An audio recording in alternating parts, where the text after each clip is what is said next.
सर्वप्रथम शिरोमणि छत्रपति शिवाजी महाराज की धरती महाराष्ट्र में जितने भी प्रवासी झारखंडी हैं उनको मेरा झारखंडी जोहार।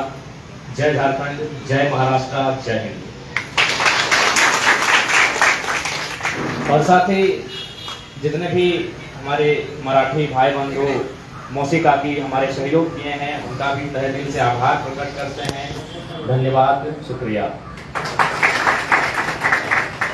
तो आज झारखंड से महाराष्ट्र की भूमि में चल के आने का कारण ये रहा कि आज विगत 2 सालों से हम लोग झारखंड में लगातार आंदोलन कर रहे हैं। स्टूडेंट, क्योंकि हम लोग स्टूडेंट पढ़ने वाले हैं, तो स्टूडेंट मूवमेंट को लेकर हम लोग स्टार्टिंग किए थे। और आज कहीं ना कहीं जो भी झारखंड के ज्वलंत मुद्दे हैं, चाहे प्रवास का मुद्दा हो, बेरोजगारी का मुद्दा हो या फिर एजुकेशन का मुद्दा हो, हम लगातार झारखंड में आज लड़ाई लड़ रहे हैं।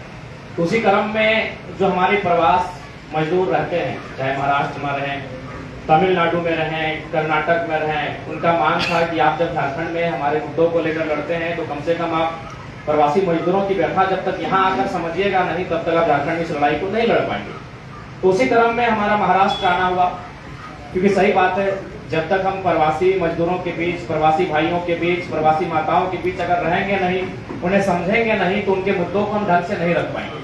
और जब हम महाराष्ट्र आए तो लगभग 2-4 दिन पहले आए, आकर हमारे झारखंड के प्रवासी लोग किस अवस्था में यहाँ रहते हैं, कैसे जीवन यापन करते हैं, उन चीजों को जानने और समझने का मैंने प्रयास किया।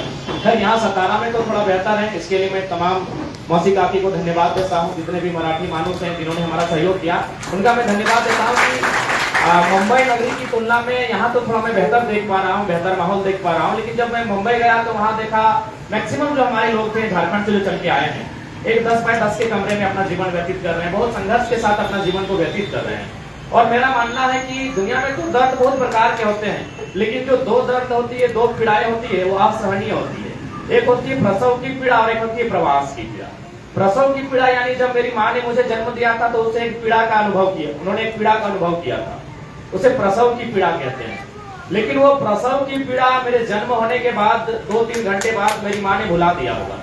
जैसे मेरा जन्म हुआ, मेरी माँ को जो प्रसव की पीड़ा हुई थी वो 2-3 घंटों बाद समाप्त हो गया। लेकिन जो प्रवास की पीड़ा है, आज कोई यहाँ 20 साल से रह रहा है, कोई 25 साल से रह रहा है, कोई 15 सालों से रह रहा है, लेकिन आज भी प्रवास की पीड़ा कहीं ना कहीं वह दर्द उसे बराबर देती है। अपनी मिट्टी को खोने का दर्द, अपने गांव, अपने समाज, अपने माता पिता से दूर रहने का दर्द आज भी उन्हें भाग।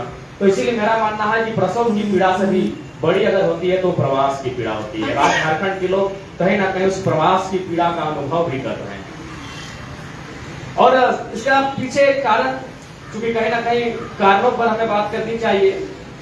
आज अगर मैं बात करूं तो ऐसा नहीं कि हमारे मराठी भाई बंधु, हमारी मराठी माताएं, हमारी मराठी बहनें झारखंड में नहीं हैं। महाराष्ट्र में बहुत भारी संख्या में यहाँ के लोग वहाँ रहते हैं, लेकिन आपको जानकारी होनी चाहिए वो लोग पदाधिकारी के रूप में हैं। किसी कंपनी में जनरल मैनेजर हैं, किसी कंपनी में चीफ मैनेजिंग डायरेक्टर हैं, यानी पोस्टेड है। हमारी तरह मजदूर नहीं है। हमारे लोग लगभग भारत के सभी कोनों में रहते हैं, तमिलनाडु में रहते हैं। और आपके महाराष्ट्र की बात करूं तो लगभग 1,78,000 लोगों का रजिस्ट्रेशन हुआ था कोरोना के टाइम में। यानी जब कोरोना का संकट आया था और जब झारखंड से मजदूर वापस जाने लगे थे अपने वतन को, अपने राज्य को, तो केवल महाराष्ट्र से 1,78,000 लोगों ने रजिस्ट्रेशन किया था। और जब 2 महीना भी नहीं बीता था फिर 1 लाख लोग वापस आ गए। यानी सोच सकते हैं, कोरोना का कहर था, कोरोना का मातम था, लेकिन हमारे मजदूर 2 महीना भी अपने घर में नहीं रह पाए और मौत के पीरियड में भी वह 1 लाख की संख्या में वापस मुंबई माया नगरी चले जाते हैं। तो मेरा इसलिए मानना है कि आज कहीं ना कहीं हमारी जो नीतियां रही, क्योंकि अगर किसी भी राज्य का उन्नत करना हो, कल ही गांधी की जयंती थी, मैं पुनः एक बार उस महापुरुष को नमन करते हुए उनकी एक लाइन दोहराऊंगा। उनका एक कथन था, resources are made for our need, not for our greed. क्योंकि ये शिक्षण संस्थान है, यहाँ जो भी माताएं बैठी हैं, जो भी बहनें बैठी हैं, पढ़ी लिखी हैं और अच्छी पढ़ी लिखी हैं, तो गांधी जी का ये कथन था, resources are made for our need, not for our greed. यानी जो भी साधन है, जो भी संसाधन है, वो हमारी जरूरत के लिए बने हैं, हमारी स्वार्थ के लिए नहीं बने हैं। तो ये कहीं ना कहीं बीते 70 सालों में अगर भारत देश की बात करें या फिर हमारे झारखंड का बना 23 साल हुआ है, उन सालों की बात करें तो जो हमारे राजनेता हुए, जो कॉर्पोरेट घराने के लोग हुए या फिर जो IAS IPS लोग हुए, उन्होंने, अगर आप कही जाए तो गांधी की हत्या सन 1948 30 जनवरी को गॉडसे ने एक ही बार किया था। 2 गोली या 3 गोली दागकर गांधी की हत्या एक बार गोडसे ने किया था, लेकिन आज देश की जो राजनीति है गांधी के विचारों की हत्या रोज करती है, क्योंकि उनका विचार था resources are made for our need not for our greed, यानी जो भी साधन है, जो भी संसाधन है, वो मानव जाति में बराबर का बंटवारा हो, किसी के पास अधिक ना हो, किसी के पास कम ना हो, अमीरी और गरीबी के बीच खाई ना हो। ये गांधी का सोच था, ये गांधी का सपना था। और अगर ये सपना पूरा भारत में नहीं हुआ है तो मेरा मानना है आज की राजनीति के लोग गांधी के विचारों की हत्या प्रतिदिन कर रहे हैं। इसलिए अगर गांधीवाद को स्थापित करना है, अगर प्रवासी मजदूरों की पीड़ा को हरना है, उसके लिए राजनीति को स्वच्छ होना होगा। कल बहुत सारे लोगों ने झाड़ू लेकर सड़कों में जो बढ़िया जगह था वहां सफाई किया, फोटो खिंचवाना था, सरकार का प्रेशर था, लेकिन मेरा मानना है सड़कों को नहीं, उनमें जो दाग लगा है, उनके मन में जो दाग लगा है, जो गंदगी है, उन्हें साफ करने की आवश्यकता है। अगर वो साफ कर लेंगे तो मेरा मानना है शायद इस भारत देश से गांधी के सपने को साकार किया जा सकता है। आज अगर प्रवासी मजदूरों की बात करें और यही अगर राज्य विभाजन की भी बात करें तो जिस राज्य में आज हम खड़े हैं, इसे आजादी के लगभग 10-12 सालों तक इसे बॉम्बे नाम से जाना जाता था। 1960 तक इस राज्य का नाम बॉम्बे था, लेकिन दो समुदायों के बीच एक असहमति होती है कि नहीं, हमें अपना अलग राज्य चाहिए, अपना अलग हिस्सा चाहिए, कि बंटवारा चाहिए। उसी क्रम में सन 1960 को बॉम्बे को दो पार्ट किया गया। ये मराठी मानुष के लिए महाराष्ट्र का निर्माण हुआ, गुजराती मानुष के लिए गुजरात का निर्माण हुआ।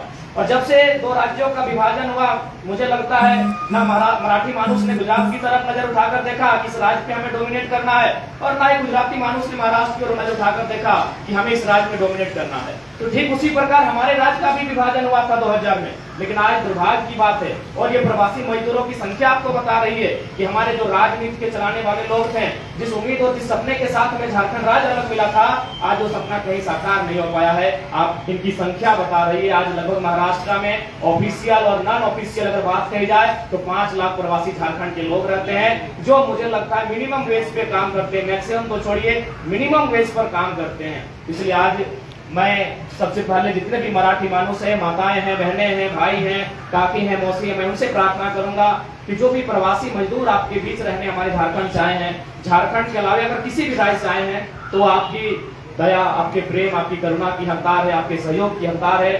2000-2500 किलोमीटर दूर हम लोग आके यहाँ बसाव करते हैं, तो आपसे हम लोग प्रेम की, सहयोग की अपेक्षा रखते हैं। और बिल्कुल हमें अच्छा महाराष्ट्र में 4-5 दिन से घूमने के बाद, समझने के बाद ये आभास हुआ कि मराठी मानुष का हृदय बहुत विशाल होता है। उन्होंने हमारे लोग अच्छा कोऑपरेट किया है, हम आगे भी आपसे अच्छे कोऑपरेट की आशा करते हैं। और साथ ही साथ थोड़ा सा हम अपन भाषा बात करिए, हालांकि अपने नाम मुझे पढ़ते कोई बात ना है, तो हम थोड़ी सी मैं तो आग्रह कर रहे कि देखा जन परिस्थिति में हा, जैसा स्थिति में हा, अगर हमने हटे फिलहाल नियति है तो स्वीकार करते हुए अपन कदम के हल्का हल्का करके आगे बढ़िया। जब महाराष्ट्र आइए तो बहुत सारा पढ़े वाला स्टूडेंट सबसे हम मिलो हिये पढ़ा तो जब जन्म भी हिये भेलो, तो इस बात से कहीं ना कहीं आभास मिले कि मजदूर जब रोटी के चिंता है, एक मजदूर के चिंता रोटी के भेल, लेकिन वो अपन आने वाला भविष्य के चिंता कर ले कि अगर रोटी के स्थान पर 2 रोटी में अगर 1 रोटी घटाई के अगर हम कागज कलम दे के पढ़ेवाए तो आने वाला जो पीढ़ी है कम से कम प्रवासी मजदूर तो नहीं बनते, जब भी बनते अधिकारी तो हमने प्रार्थना रहते जिसने हाल में हा, जिसने परिस्थिति में हा, और से तालमेल करते हुए अपन जो मेहनत करा, अपन जो संघर्ष करा, अगर परिवार के साथ हा, गिदर पुत्रों के साथ रहा तो अपनी के बेहतर पढ़ाइया। ये पढ़ाई की ही ताकत है। एक बात बताओ, मैं अपनी ही बात कहना चाहूंगा, इस एजुकेशन का ही पावर है कि एक साधारण सा लड़का आपके महाराष्ट्र में आके इस राज्य का नेतृत्व करने आया है। आज एजुकेशन का ही पावर है कि पूरे राज्य में चर्चा का विषय हम है। नहीं तो हमारा पहनावा, ना हमारा दिखना, सब साधारण है, लेकिन आप झारखंड राज्य के पढ़ने को पलटिएगा तो आज के डेट में लगभग 4.25 करोड़ की आबादी में एक नाम अगर उभर कर सामने आता है तो टाइगर जयराम महतो का अपनी एजुकेशन देगा। इसलिए आप लोग भी जितना ध्यान आप पढ़ाई लिखाई में कटौती नहीं करिए किधर छुआ के यदि हो तो, और जितना बैचलर साहब अपने से आग्रह रहता है कि जब 2 पैसा कमेबा फिजूल में खर्चा ना करिए। क्या कि देखे करा झारखंड की स्थिति, बहुत सारा प्रवासी भाई सबसे मिल लियो तो जैसे झारखंड में बेरा डोल बादल यह तुम हियो लिया लगा तुम तो इगला ठीक बात ना है, ठीक ना करो। हाँ, तो झारखंड में जो अवस्था हो, जो स्थिति हमने कहा इतना ना रख जाए, एजुकेशन में फोकस होना चाहिए, अपन गोल में फोकस होना चाहिए। हर एक बात बताओ, जब फुटबॉल के खेल में 90 मिनट में, तो हर एक खिलाड़ी के नजर गोल में रहा है। 90 मिनट के खेल में अगर नजर गोल में रहा है, तो हमने तो 20 साल बिताए दले, कोई 15 साल बिताए दले, कोई 10 साल बिताए दले, गोल से बाहर नजर नहीं होना चाहिए। बस हमारे आग्रह रहता दोनों। और बाकी भले महाराष्ट्र में 20 साल से रहा, 30 साल से रहा, लेकिन कहले गला अगर महाराष्ट्र के अंगूर गिला के, महाराष्ट्र के संतरा के अगर झारखंड के परस माते बनवे लगे तो लगता है ना लगता है। तो तैसने तो नहीं सकवा सरे लगा से कतनो 20 साल से रहा, 25 साल से रहा, यहाँ जरिया ना धरतो, यहाँ जरिया ना धरे वाला ये बतवा तो माने तो माना है ना। ये महाराष्ट्र के पौधा है, पेड़ है, अपना झारखंड में लगेगा नारियल खाते देखे पाओ है ना नारियल। तो यदि हम अपन निमिया घाट में, तो चाची में, डूंगी में अगर नारियल के गछवा लगे तो लगता है ना लगते। तो इसलिए सखवा के पेड़ यहाँ लगे लगता है ना लगते। तो हट हमने के अपन अपन मिट्टी हो जही रहिया, उस मिट्टी के सम्मान करिया, लेकिन अपन मिट्टी के भूलिया।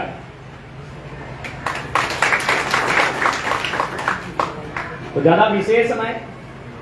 और साथ ही साथ चूंकि हमने जाहिर सी बात है 2024 की हमने बात करते रहे, यानी राजनीतिक बदलाव के, तो अगर हमने स्पष्ट कहा जब 2024 में झारखंड राज्य में नई राजनीतिक विचारधारा के सृजन बचे, नई राजनीतिक विचारधारा के स्थापना बता है, तो उस समय छात्र, नौजवान, किसान के साथ प्रवासी जो मजदूर है, और हक अधिकार के बात होते, और भूमिका की रहते, सरकार के प्रति की नजरिया रहता है, इसका भी बात होते। लेकिन अब होने को सोचे कि देश के 5वां प्रधानमंत्री माननीय चौधरी चरण सिंह ने एक बात कही थी, क्योंकि आज कहीं ना कहीं हम लोग प्रवासी होने के कारण, आप मजदूरी करने के कारण, हम लोग एजुकेशन को, पॉलिटिक्स को समझ नहीं पाते हैं, समझ नहीं पाते हैं। इसलिए आज हमें सोचना भी होगा, समझना भी होगा। देश के 5वें प्रधानमंत्री चौधरी चरण सिंह ने एक लाइन कहा था कि अरे हो किसानों, चूंकि मैक्सिमम लोग हम लोग किसान परिवार से हैं, कि अरे हो किसानों, एक नजर रखना खेत खलिहान पे और दूसरी नजर रखना लाल किला के मचान पे। ना हम अपने खेत खलिहानों पे नजर रख पाए, ना हम अपनी नजर लाल किला के मचान पे रख पाए। लाल किला के मचान का मीन्स है राजनीति में जो आपके नेतृत्वकर्ता चुनकर आएंगे, जो आपके एमएलए बनेंगे, जो आपके एमपी बनेंगे, जो आपको रिप्रेजेंट करेंगे, उन पर भी आपकी नजर होनी चाहिए। अभी मान के चलिए आप लोग जब 2024 आएगा, आप मतदान के लिए घर जाएंगे, स्वाभाविक सी बात है, क्योंकि मतदान यहाँ आप रोजी रोजगार के लिए आए हैं, लेकिन वतन आपका झारखंड है, इस बात को स्वीकारना होगा। यहाँ के लोग हम आभार करते हैं, धन्यवाद देते हैं, लेकिन आप मतदान देने कहाँ जाएंगे? टुंडी विधानसभा। तो झांसी वाले टुंडी विधानसभा में वोट करेंगे, डुमरी वाले डुमरी विधानसभा में वोट करेंगे, पीएमचार वाले गिरिडीह विधानसभा में वोट करेंगे। तो भैया जब आप मतदान अपने विधानसभा में करते हैं, तो अपने जो नेतृत्व करता है, जिनको आप नेतृत्व करने का अवसर देते हैं, उनसे सवाल भी होना चाहिए कि हमने आपको मतदान क्या सोच कर दिया है। क्या जीवन भर हम लोग प्रवास का दंश झेले, या जीवन भर हम अपने माता पिता परिवार से अलग रहे, इसलिए आपको हमने मतदान दिया है? ये सवाल आपको करना होगा। और मैंने स्पष्ट कहा, आज हम यहाँ आके क्या करते हैं? मैक्सिमम झारखंड के लोगों से मिले हुए ड्राइविंग करते हैं। मैक्सिमम लोग जितने मिले, एवरेज की मैं बात करूं तो वे ड्राइविंग करते हैं। तो अगर सपोज दैट माना जाए तो हमारे झारखंड में भी लगभग लाखों किलोमीटर में सड़क बिछा है। अगर हमारी गवर्नमेंट ढंग की होगी, हमने थोड़ी कहा कि हमें ड्राइविंग का हुनर है तो हमारे हाथों में डॉक्टर की कैंची थमा दी जाए, कि हमने नहीं कहा। हमें अगर ड्राइविंग का ही हुनर है तो हम प्रदेश, महाराष्ट्र, तमिलनाडु, गुजरात क्यों जाएंगे ड्राइविंग करने के लिए? अगर हम प्रदेश जाएंगे तो अधिकारी बनकर जाएंगे, अगर हम प्रदेश जाएंगे तो एक बेहतर इंजीनियर बनकर जाएंगे, एक बेहतर डॉक्टर बन के जाएंगे। अगर मजदूरी ही करना है, ड्राइविंग ही करना है, तो हमारी झारखंड की सड़कें भी बहुत लंबी लंबी सड़कें हैं। जो भी हमारे गवर्नमेंट के डिपार्टमेंटल मंत्री होते हैं, उनको इस विषय पर सोचना चाहिए कि आप गवर्नमेंट के जो एम्प्लॉय होते हैं, या फिर जिस प्रकार से हो सके इतना लंबा हमारा किलोमीटर में सड़क का माया जाल फैला है, आप वही हमें ड्राइविंग का चांस दें। कम से कम 1800 किलोमीटर दूरी हमारी कम होगी, और हमारी सुबह एक नजर माँ को, पिता को, और रात को अपने पत्नी से कम 2-4 बातें भी हो जाएंगी। अपने बच्चों का होमवर्क भी चेक कर लेंगे कि आपने आज क्या किया।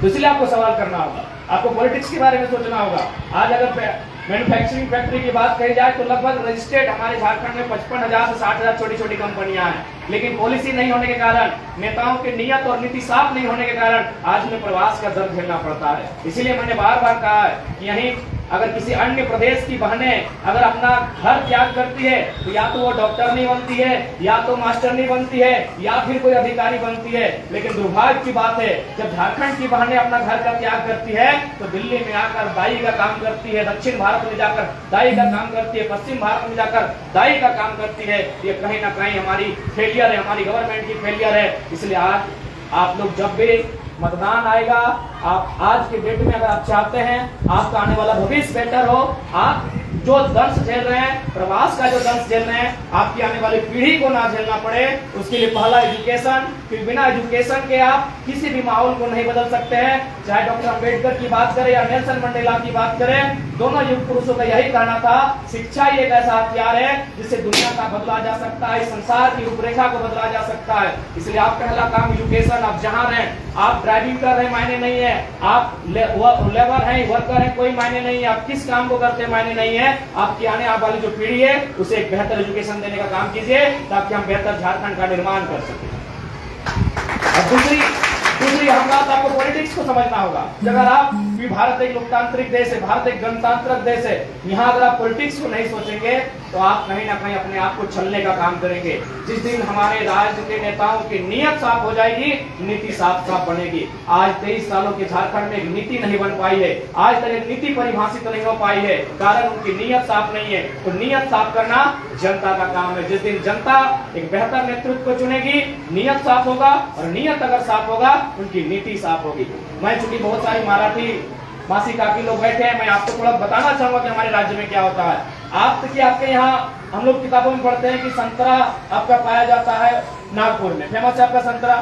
अब मौसी काकी लोग, अगर हम आपके संतरे को झारखंड ले जाएं तो क्या संतरा का रेट वही रहेगा जो आपके महाराष्ट्र में मिलता है? नहीं रहेगा। आपके नासिक में अंगूर बहुत फेमस है, आई थिंक झारखंड में, सॉरी ऑल ओवर इंडिया में फेमस है। अगर आपके नासिक का अंगूर हम झारखंड ले जाएंगे तो क्या उसी रेट में मिलेगा? नहीं मिलेगा, नहीं ना मिलेगा। लेकिन आपको बताना चाहेंगे, हमारे झारखंड का कोयला ऑल ओवर इंडिया में उसी रेट में मिलता है। इतना अन्याय, इतना शोषण हमारे साथ होता है, क्योंकि आज तक लोग जानते नहीं है। इससे पहले आज जो बातों को मैं बोल रहा हूँ, कोई बोलने वाला भी नहीं था, सब लोग डरते थे। कोई अगर बोलने वाला होता था तो उस लीडर की हत्या हो जाती थी, या फिर उसे कंपनी के द्वारा लाखों रुपए का मंथली का पैकेज दिया जाता था कि तुम मत बोलो। लेकिन हम लोग पढ़ा लिखा है, प्लस नौजवान है, डरते किसी से नहीं है, इसलिए आज इन बातों को बोल रहे हैं। आपके नागपुर में है वेस्टर्न कोलफील्ड लिमिटेड, आप लोग समझते हैं, सब पढ़े लिखे लोग हैं, जहाँ कोयला का खनन होता है। हमारे झारखंड में 3 यूनिट्स है, CCL, BCCL और ECL, eastern coalfield limited, central coalfield limited, Bharat coking coal limited. लेकिन आपके यहीं के एक मैनेजिंग डायरेक्टर से हमारी टेलीफोनिक बात हो रही थी, उन्होंने बताया कि जहां हमें कोयला मिलता है वहां हम एक सर्वे की टीम भेजते हैं, और फिर जिनकी जमीनों में कोयला मिलता है उनको हम विस्थापित करते हैं, उनको घर बना के देते हैं, जमीन देते हैं, और फिर उन्हीं को नौकरी में रखते हैं जिनकी जमीन में कोयला मिला है। लेकिन आप झारखंड चले जाइए, देखिए हमारे विस्थापित क्षेत्र के कलेसा है, यहाँ क्या होता है, हमारे को पहले जमीनें जबरन लेंगे, जिससे वो गैर तरीके से हमारी जमीनों को लेंगे, और नियोजन भी हमें नहीं देंगे। और आज 1952 का केस हाईकोर्ट में लटका है, लोग मुआवजा को लेकर 1952 से आज तक केस लड़ रहे हैं। आज 70 साल 2-3 पीढ़ियां बीत चुकी है, लेकिन हमें आज तक इंसाफ नहीं मिला है। और इन बातों को चूंकि सबको लगता है कि ठीक ठाक चल रहा है, जब महाराष्ट्र में ठीक है तो झारखंड में भी ठीक होगा, बिल्कुल ठीक नहीं है। यही नागपुर में WCL काम करती है, बहुत बेहतर काम करती है, आज तक एक भी कोई खान घटना नहीं हुई है। मैं आपको बताना चाहूंगा, जब मैं झारखंड से महाराष्ट्र आया, 4 या 5 दिन पहले मैं एक खान घटना में मजदूरों को इंसाफ के लिए लड़ रहा था। 3 माताएं सीधे खान के नीचे दब गई थी। यानी इतनी लापरवाही और इतना अन्याय शोषण होता है जो शायद पूरे भारत में कहीं नहीं होता है। एक खान घटना में 375 लोगों की हत्याएं, मैंने हत्या ही कहेंगे, जो भी कंपनियां हैं लोग उसे हादसा कहेंगे, लेकिन हम तो उसे हत्या कहेंगे। बाकी किसी भी स्टेट में जिस प्रकार आपके यहाँ WCL है, मध्य प्रदेश में नॉर्थन कोलफील्ड लिमिटेड है, आपका उड़ीसा में महानदी कोलफील्ड लिमिटेड है, आपका छत्तीसगढ़ में southern eastern coalfield limited, sorry नाम भूल रहे हैं, बिलासपुर में भी आपका हेडक्वार्टर है। तो कुल मिलाकर 7-8 यूनिट कोयला की है, कहीं भी घटनाएं नहीं होती है, सब सेफ्टी के साथ काम होता है, बकायदा नियम के साथ काम होता है, और जिनको अधिकार मिलना चाहिए मिलता है। लेकिन यही कंपनियां जब झारखंड जाती है, आपके यहाँ टाटा भी होगा, सुने ताज टाटा का है, आपको बहुत अच्छा लगता है, वो अच्छी बातें लगना भी चाहिए, हम उनकी बुराई करने नहीं आए हैं, हो सके पूरी दुनिया में अच्छा काम करते हैं। क्योंकि मैं जो बात कहता हूँ आज तक किसी की हिम्मत नहीं है बोलने की, डाटा बहुत बड़ी चीज है। लेकिन मैं आपको बताना चाहूंगा, एक नदी में जहां हमारा डैम बना है, कहीं इनका 13,000 करोड़ तक रुपया बाकी है। ये झारखंड जब जाते हैं ना, आज जो प्रवास की पीड़ा है ना, कारण उसका कॉर्पोरेट है, बाकी स्टेट में चूंकि स्टेट की गवर्नमेंट सही है। आज आप ही के यहाँ पे अखबार में हम पढ़ रहे थे कि आपका महाराष्ट्र का एक मामूली ऑटो ड्राइवर एक एसपी को बोल रहा था, do you know Marathi, if you don't know Marathi run away from Maharashtra. अगर तुम मराठी नहीं जानते हो निकलो यहाँ से, इतनी हिम्मत एक मराठी में है। क्योंकि यहाँ के शासन में, यहाँ के प्रशासन में जो लोग हैं उनको मराठी मानुस अपने कंट्रोल में रखते हैं, लेकिन झारखंड में आउट ऑफ कंट्रोल होने के कारण आज जो प्रवास की समस्या आप देख रहे हैं ये आउट ऑफ कंट्रोल होने के कारण है। यही टाटा यहाँ ताज होटल दुनिया वाले इनका नाम करते हैं, लेकिन आप झारखंड चले जाइए, हजारों गाँव इनकी अपनी मैंने जब उन्होंने विस्थापन किया है बर्बाद हो चुके हैं। आज कई जो भी डैम जो हमारी जमीनों पर बना है, जो डैम का पानी हमें मिलना चाहिए था, हमारे खेतों को मिलना चाहिए था, वो उनकी कंपनियों को जाता है और हमें कुछ नहीं मिलता है। ये पीड़ा है झारखंड की, और इसे बोलने वाला ना दिल्ली में बोलने वाला कोई है, ना राजधानी बोलने वाला कोई है। आप जब भी हम लोग मीडिया से बैठते हैं तो मीडिया वाला बाकायदा बोलता है कि आप जो बात बोलते हैं ना, एमपी को भी, मेंबर ऑफ पार्लियामेंट को यही सवाल पूछते हैं, बोलता है रिक्वेस्ट करते हैं उन पर सवाल मत कीजिए, हम लोग नहीं बोल पाएंगे। इसलिए आज आपको भी समझना होगा कि आज क्या स्थिति झारखंड में है। महाराष्ट्र में जो कंपनियां, वही कंपनियां जब महाराष्ट्र में काम करती है बहुत बेहतर काम करती है, लेकिन यही कंपनियां जब झारखंड चली जाती है बहुत अमानवीय तरीके से काम करती है। हाल ही फिलहाल एक रामगढ़ में फैक्ट्री है, वहाँ हम लोग धरना पर बैठे थे, वहाँ उसके प्रदूषण से बच्चा कैंसर से डेथ कर गया। जब हम लोग धरना में बैठे तो पूरी कंपनी में गाड़ी का आना जाना होता है, ट्रांसपोर्टिंग का काम होता है, तो एक सरदार जी ड्राइविंग कर रहे थे, वो पंजाब से थे, बोले भाई क्यों जाम है, आज काम प्रोडक्शन बंद क्यों है, तो कंपनी गेट पे ताला क्यों है, उतर कर आए, लोगों से बातचीत किया तो लोगों ने बताया कि हमारे यहाँ ऐसी घटना हुई है, बच्चा कैंसर से पीड़ित होकर कंपनी का जो धुआं निकल रहा उससे डेथ कर गया। तो सरदार जी बहुत आश्चर्यजनक है, बोले यार यही कंपनी, उन्होंने स्टेट का नाम शायद मध्य प्रदेश का कोई क्षेत्र लिया, बोले यही कंपनी उस राज्य में भी है लेकिन वहाँ जीरो पोल्यूशन में काम करती है। यही कंपनी उस राज्य में भी है, वहाँ जीरो पोल्यूशन में काम करती है, और आपके झारखंड में इतना परसेंटेज पोल्यूशन निकलता है जिससे बच्चा कैंसर से मर जाता है। तो सोच के देखिए कि हमारे साथ कितना अन्याय हो रहा है। इसलिए आज उसी अन्याय के कारण आज मेरा भी उदय हुआ, तो आप सोच सकते हैं उसी अन्याय के खिलाफ बोलने के कारण। नहीं तो मैं एक पढ़ने वाला छात्र था, मैं खुद पीएचडी कर रहा हूँ, I am doing my PhD in English literature, मैं भी एक पढ़ने वाला छात्र हूँ, लेकिन यही अन्याय के कारण आज मुझे यहाँ तक लाया है। और लोग आज 2024 के साथ हमें झारखंड के भविष्य के रूप में देख रहे हैं, तो कारण कि जिस अन्याय पर हमारे नेताओं को बात करना चाहिए था, जिस अन्याय के खिलाफ हमारे पॉलिटिकल लीडर्स को लड़ना चाहिए था, वे सारे कंपनी के साथ चंदा लेकर मैनेज हो जाते हैं, और एक साधारण सा लड़का जो लोग लड़ने के लिए अपना जान जोखिम में डालकर उनके खिलाफ मोर्चा खोलकर बैठे हैं। इसलिए आज जितना भी प्रवासी सभा 24 बहुत निर्णायक रहता,